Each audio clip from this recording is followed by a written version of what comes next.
Comienza el tiempo de las entrevistas de actualidad y hoy en este plato contamos con Jon Iñarritu, ongi etorri. Comenzamos por lo sucedido ayer en Ondarroa. ¿Cómo valora lo ocurrido en el Askegunea? Pues preocupante, ¿verdad? Ayer vimos imágenes que nos preocuparon. Por un lado, vimos una acción pacífica de ciudadanos que querían llevar una cuestión como es esta, el sinsentido de que en este momento de soluciones se estén llevando a cabo detenciones. Vimos cómo entraba la Ertzaintza de manera violenta, agrediendo a las personas que estaban allí realizando un ejercicio pacífico, pegándoles, insultándoles.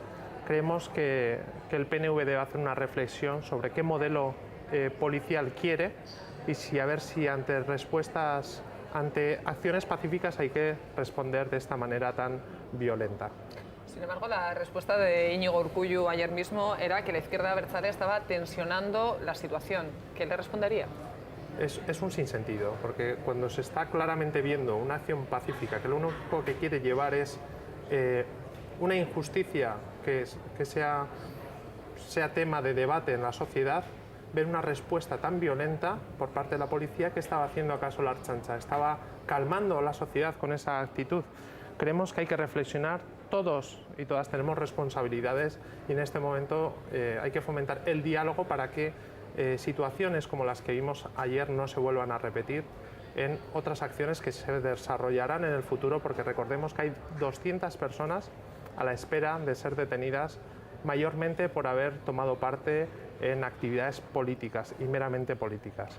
Martín Garoitano estuvo presente en el Askegunea del Boulevard. Él calificaba de ilusionante la nueva manera de hacer las cosas que él considera se estaba viviendo en San Sebastián. Creo que usted estuvo en Ondarroa. ¿Cómo vivió lo ocurrido en los días anteriores a lo que sucedió ayer?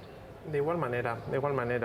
En este nuevo ciclo, en este periodo de soluciones, el ver que ante hechos sin sentido, como es que se sigan produciendo detenciones de personas como Urtza, que la única prueba que había era la autoimputación que realizó habiendo denunciado torturas que han sido denunciadas la semana pasada mismo por el Consejo de Europa. Creemos que este nuevo tipo de acciones que se están desarrollando pues traen el debate a la sociedad, y hoy mismo hemos visto cómo es noticia, ¿no? Este caso de la detención de Urtza, y que esperemos que no se vuelvan a producir en los próximos meses. Laura Mintegi ayer decía que la Ertzaintza debería de tener un serio debate, una seria reflexión sobre su actuación. ¿Considera que tiene que reflexionar la Ertzaintza? Sí. El modelo policial que se intentó instaurar hace 30 años como una policía cercana, pues qué duda cabe que se ha visto dificultada por la tensión que se ha vivido en estas últimas décadas con la violencia en Euskal Herria. Pero en este momento, ¿qué diferencia hay entre actitudes que estamos viendo por parte de la Ertzaintza a la que pudieran tener la Guardia Civil o la Policía Nacional en el pasado? Además, teniendo en cuenta que la Policía Nacional y la Guardia Civil siguen aquí, siguen instaladas tanto en la comunidad autónoma vasca como en la comunidad foral navarra. Hemos visto actitudes preocupantes, como fue ante reclamaciones pacíficas y resistencia pasiva, agresión, pisar cabezas, insultos. Hemos visto también agresiones, insultos y amenazas a parlamentarios, como fue hace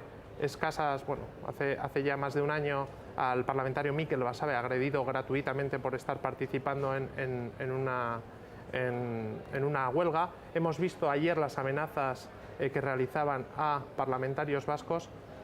Creemos que hay que hacer una reflexión sobre qué modelo policial queremos. Ustedes le han pedido al PNV más de una vez que no acometa las decisiones judiciales en casos como los de Urtza. ¿Sostienen esa petición? Sí.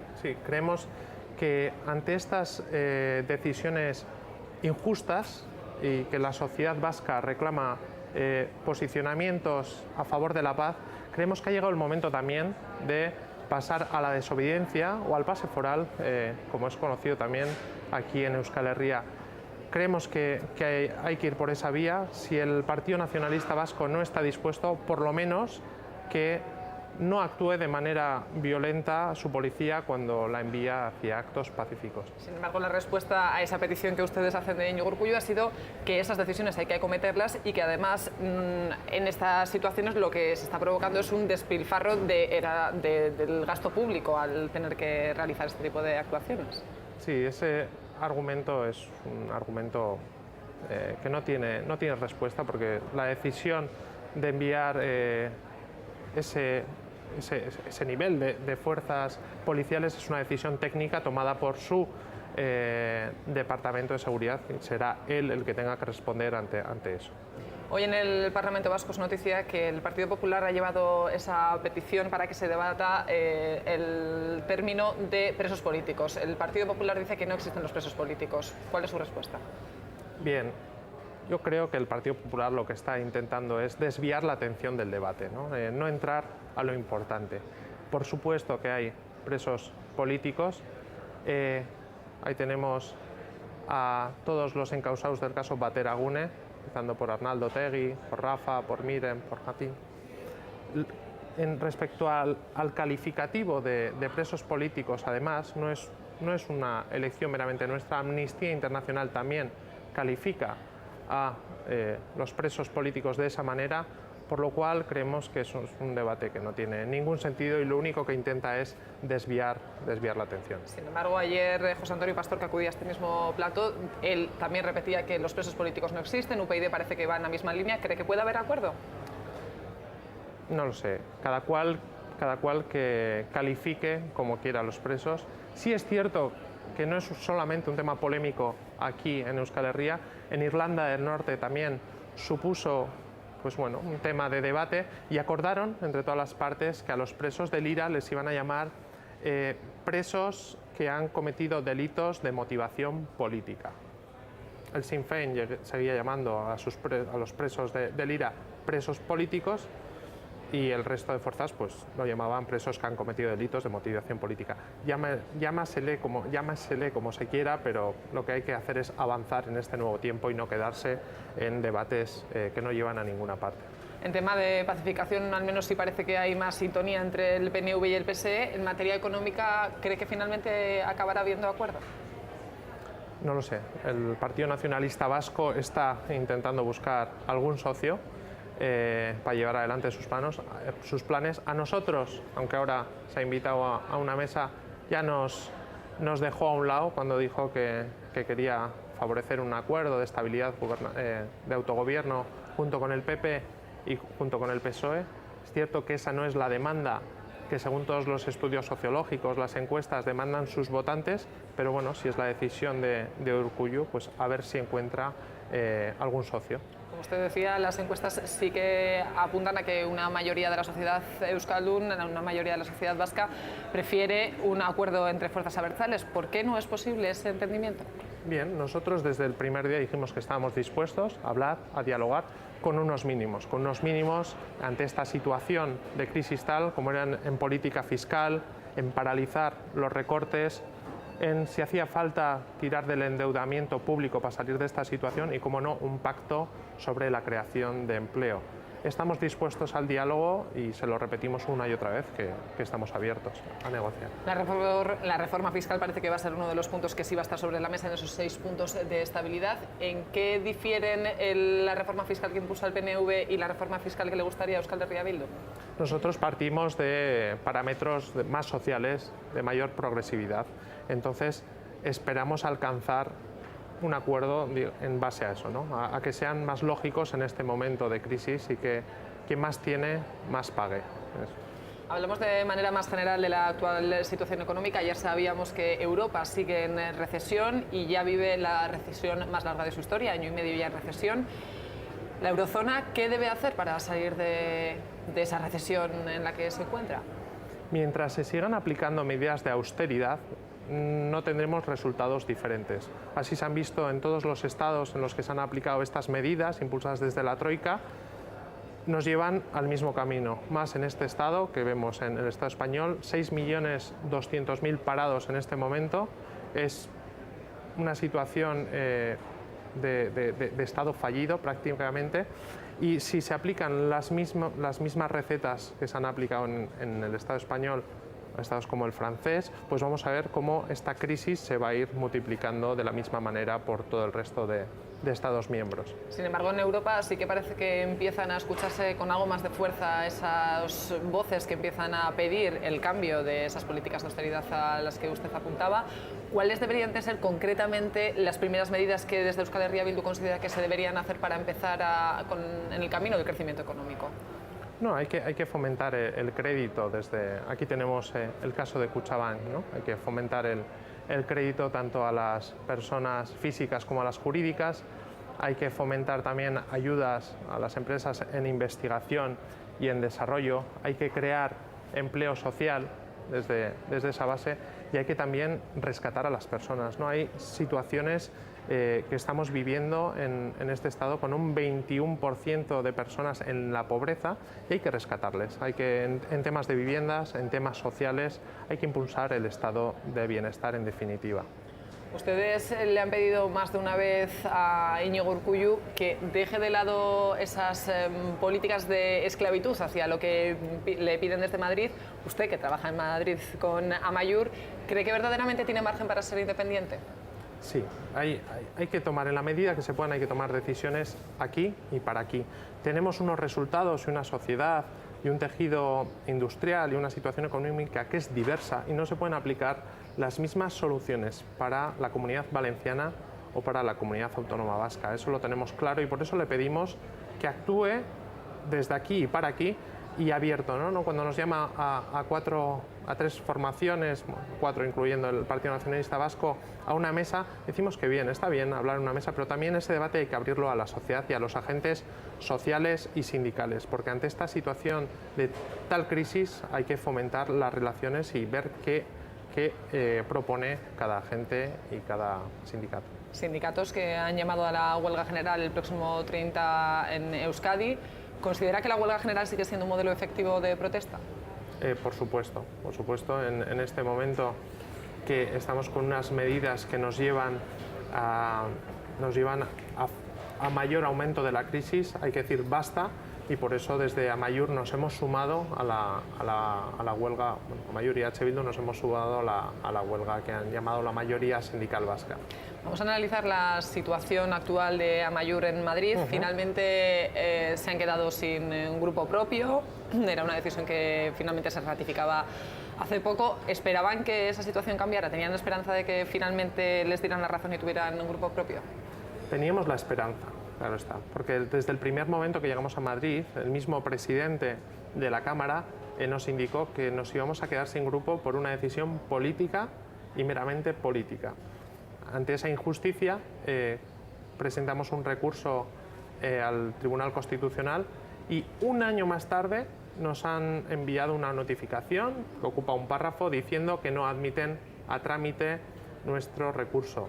Creemos que no han querido entrar al fondo del asunto porque teníamos razón y se iban a ver obligados a darnos la razón, siguiendo las normas y siguiendo los precedentes que ha habido hasta ahora en el mismo tema. Ahora estamos evaluando si llevamos a Estrasburgo el asunto o no, y estamos valorando dependiendo también los tiempos, ¿no? Sabemos que el proceso en Estrasburgo pues, es largo, y puede que si lo llevamos acabe la legislatura y todavía no se haya decidido sobre el tema. ¿Siguen creyendo que esa decisión viene impulsada por una motivación de venganza? Sí. No tiene sentido que Amaiur, con 7 diputados, no tenga grupo, y el Partido Nacionalista Vasco o el mismo UPyD, con 5 diputados, lo tengan. El grupo es un instrumento que se facilita a los diputados para su actividad política, y entonces a nosotros se decidió que no darnos. Es la primera vez que un grupo de más de 5 diputados no puede conformar grupo propio. Siempre se han buscado salidas, porque lo que hay que priorizar es la actividad política, la participación política, y a nosotros se nos ha negado. Pero bueno, también hay que decir que nosotros no fuimos a Madrid para tener grupo, fuimos para proponer, para llevar ideas de la izquierda soberanista vasca a Madrid, para llevar denuncias, para llevar la voz en definitiva, y el grupo es un instrumento que nos lo han negado por una motivación de venganza o por ser nosotros? Sí, está claro y así lo reconoce el resto de fuerzas del Congreso, no solo nosotros. Pero bueno, seguimos trabajando en la medida de lo posible con los instrumentos que tenemos. Sin embargo, ¿cree que el tener un grupo propio o no tener grupo propio les daría más margen de maniobra ante esa política de rodillo que se dice, está impulsando el Partido Popular? Sí. También es cierto que con la mayoría absoluta y absolutísima que la ejerce además del Partido Popular, pues bueno, al final no se hace nada que no quiera el Partido Popular. Pero si te da, el grupo te permite más tiempos, más tipos de iniciativas. Por ejemplo, ahora si podemos en una iniciativa participar 10 minutos de discurso, pues el grupo te da 30 minutos. Podríamos preguntar al gobierno en el ejercicio de control del gobierno todas las semanas y ahora lo podemos hacer pues igual una vez al mes. Entonces sí te da más instrumentos de participación, aparte de instrumentos económicos, técnicos, pero bueno, ya digo que sí nos coarta, pero tampoco nos impide el que podamos llevar la voz de la izquierda soberanista vasca a Madrid. El pasado viernes Ramón Jáuregui decía que el Partido Popular estaba actuando con demasiada soberbia por esa mayoría absoluta. ¿Coincide con ese diagnóstico? Sí. Bueno, ahí se han visto las quejas que ha habido porque esté gobernando a base de decretazos, ¿no? Los decretazos de los viernes, que solemos decir. Por otro lado, hemos visto como los presupuestos también, no sé si en los últimos, aceptó 3 enmiendas a los presupuestos. Uno era por una falta de ortografía y el otro dos pequeñas cosas, pero la ejerce. Digo, ahí vemos los grandes proyectos de ley que tiene, que no escucha a nadie. Esto es, el PP está con mayoría absoluta, pero está en soledad. Ya pueden ser en el tema del aborto, en el tema del 11, el tema de la ley de costas, en todo va solo, en solitario. En cuanto a la ley del aborto, por ejemplo, ¿cree que finalmente Alberto Ruiz Gallardón acabará cambiando de postura o la reforma de la ley del aborto se mantendrá tal cual? Pues ahí estamos, ¿no? Esperando. Sabemos que en el PP es un tema de debate también. No todo el Partido Popular está de acuerdo. Ahí vimos que la misma vicepresidenta del Congreso, Celia Villalobos, no quiso participar en la votación, pero no solamente ella, hay también grandes sectores del Partido Popular, los más liberales, digamos, que no aceptan esa decisión del ministro Ruiz Gallardón, que viene impulsada por sectores ultracatólicos que quieren ir atrás en lo que es la ley del aborto. Sin embargo, actitudes díscolas, por decirlo de alguna manera, como la de Celia Villalobos, han sido castigadas con una multa económica. Por lo tanto, sí parece que no hay mucho margen de maniobra, incluso en el seno del Partido Popular. Bueno, los grandes grupos tienen esa forma de trabajar, digamos, ¿no? Cada vez que alguien difiere del voto, o incluso si no participa en las votaciones, sí tienen una penalización económica que, aunque las cifras a la gente de a pie puedan parecer pues eso, grandísimas, en esos niveles creo que tampoco les afectan en demasía. Otra de las leyes de la que usted hablaba hace apenas unos minutos es esa ley educativa, esa LOMCE. ¿Cree que ahí sí hay más margen de diálogo? Yo creo que tampoco, ¿no? Vemos cómo esa ley va dirigida hacia Cataluña, ya lo dijo el mismo ministro Wert en su momento cuando decía que quería españolizar a los niños catalanes. Aquí vemos que no tendría ningún sentido aplicar esa norma, vemos que todo el colectivo de la educación, desde padres, alumnos, profesores, sindicatos, están en contra. Nosotros también, porque creemos que no se puede utilizar a los alumnos y a las alumnas como mercancía, no se puede ir hacia la privatización, no se puede ir a la centralización, tomar como eje fundamental el castellano y el inglés, lenguas que deben ser conocidas al fin de la educación, pero creemos que desde aquí hay que priorizar la lengua propia como es el euskera. Creo que no tendría ningún sentido aplicarla al menos en Euskal Herria. Nosotros creemos que es mala para todo el Estado, pero lo que esperamos es que no se aplique aquí. Por lo tanto, coincidiría con la propia consejera de Educación, con Cristina Uriarte, que decía que la LOMCE lo que hace es generar un problema donde no existe un problema. Sí, como tantas otras cosas, ¿no? Cuando solicitamos más soberanía es porque tenemos una sociedad diferente, ni mejor ni peor, diferente solamente, a la cual hay que aplicar soluciones y normas desde aquí. Por eso creemos que la solución sería el crear un Estado vasco.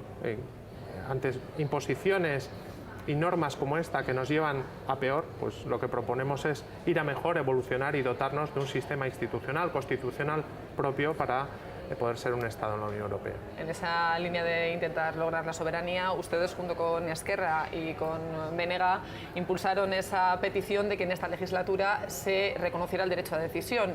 Esa petición no salió adelante, pero ¿creía que era necesario visualizar de alguna manera esa petición?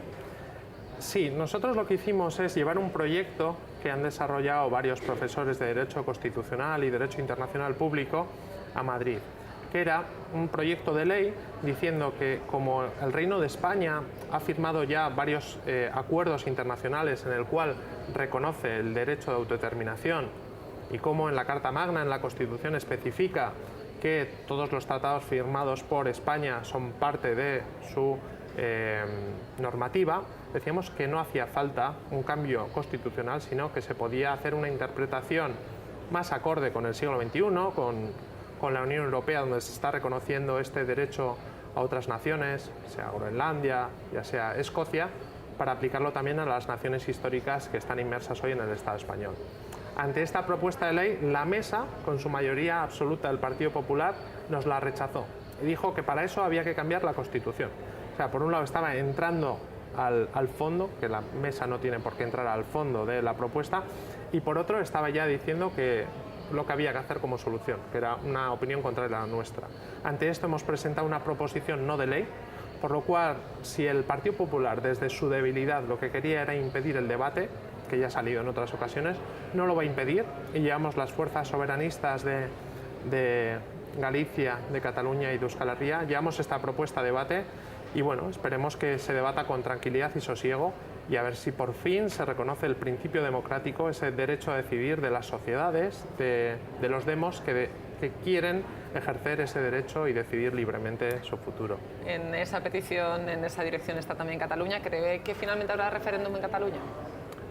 Sería lo más esperable, digo, porque si no, lo que pueda ocurrir es que se vaya a un camino de unilateralidad, que no es lo deseable, pero también es posible. Como bien decía la Corte Internacional de Justicia en su resolución, en su opinión sobre Kosovo, decía si se agotan otras vías, pues será legitimidad a pasos desde la democracia, desde la unilateralidad, eso sí, siempre que sean pacíficos y cívicos. Y yo creo que en este momento la sociedad catalana tiene claro que quiere decidir su futuro en libertad y ante eso las imposiciones y las respuestas e incluso amenazas que se dan desde Madrid no hacen más que incrementar esa demanda, porque ya no hablamos de soberanía, sino de democracia. Hay una anécdota curiosa que es en el primer referéndum que hubo en Ucrania respecto a la independencia de Rusia, solamente votó a favor el 10%. Tras el golpe de Estado, ese mismo año hubo un segundo referéndum y ganó por más de un 80% la demanda de independencia. Al final estamos hablando de democracia. Si no se asegura la democracia en un Estado, al final la sociedad catalana, con toda su legitimidad, pues optará por otra vía. Y esperemos que sea la de la consulta al referéndum. Hasta entonces el PSC había sido de alguna manera colaborador de la petición de Mas. Usted de hecho fue testigo como en Madrid por primera vez el PSC votaba en dirección contraria a lo que ordenaba el PSOE. Sin embargo, en los últimos días sí que parece que se está separando de esa petición que está haciendo Cataluña. ¿Va a afectar más de lo que se esperaba que finalmente el PSC no colabore con el gobierno catalán? Yo desde mi punto de vista estoy observando que dentro del PSC hay corrientes diferentes de opinión. Ahí se vio claramente cuando Carme Chacó decidió no votar a favor de lo que sí hacía el resto de sus compañeros en Madrid. Sí es interesante el camino desde el PSC, que optan por el derecho a decidir y la democracia, solo que ante la posible solución y viendo que pueda darse el caso que la mayoría de la sociedad catalana opte por la independencia, pues eso ya le crea más problemas. Pero yo espero y confío que sigan apoyando el derecho a decidir de la sociedad catalana, aunque sea para votar en contra de una salida a la independencia, pero que defiendan la democracia. Eso no es referente a Cataluña, pero ¿habrá referéndum en Euskadi? Yo espero que sí, espero que sí. Sí es cierto que en cada sociedad, en cada nación, vamos por caminos diferentes, tenemos pasos diferentes y en este momento en Euskal Herria tenemos la prioridad de la normalización y la pacificación después del drama que hemos vivido durante las últimas décadas. Sí esperamos que se pueda conformar una mayoría en los diferentes parlamentos de Euskal Herria para que se pueda ejercer ese derecho que, como claramente indican tanto las encuestas como los resultados electorales, hay una mayoría social que apoya que sea la sociedad vasca la que elija su futuro institucional. Iñigo Urkullu ha marcado en el 2015 ese nuevo estatus político. ¿Les convence la propuesta del PNV? Quiero decir que no me la puedo creer, ¿no? Si vemos que en un principio sí fijó en 2015 la consulta, entonces al final, pero ahora ya no habla de ella, y teníamos en la legislatura anterior, donde estuvo el Partido Nacionalista Vasco en el poder, ya una consulta que se iba a celebrar, el proyecto llamado el Plan Ibarretxe, luego el tema de las consultas, y vemos cómo el Partido Nacionalista Vasco actúa como si el lehendakari Ibarretxe no hubiera existido, como si hubiéramos pasado directamente de Ardanza a Iñigo Urkullu. Yo espero que se empiece a hablar de la consulta con seriedad y espero que el PNV nos llame al resto de formaciones para hablar de este tema.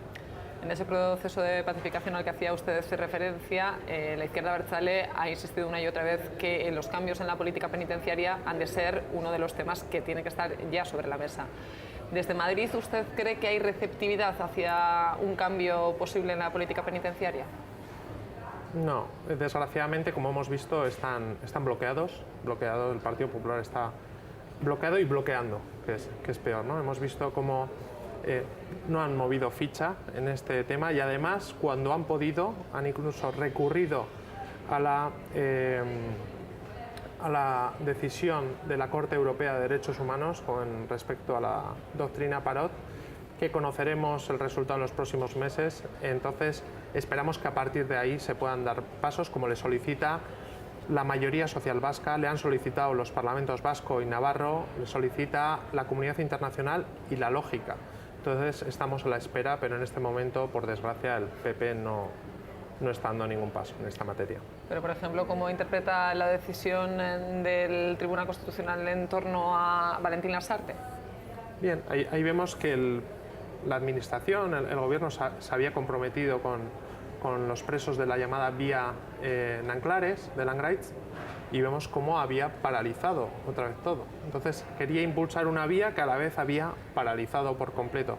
Lo que está claro es que el PP tiene presiones dentro de un sector bastante reaccionario y conservador, tiene reacciones también y presiones por parte de ciertos medios de comunicación, que se visualiza mucho allí en Madrid, y también de algunos portavoces de algunas asociaciones de víctimas de terrorismo o de la violencia. Entonces está con la incapacidad esa de dar pasos. Hace escasas fechas le preguntaba a un diputado popular por qué no se daban pasos en materia penitenciaria cuando era una demanda social, era una demanda que se le hacía desde órganos internacionales y respondía a la lógica del momento en el que estamos.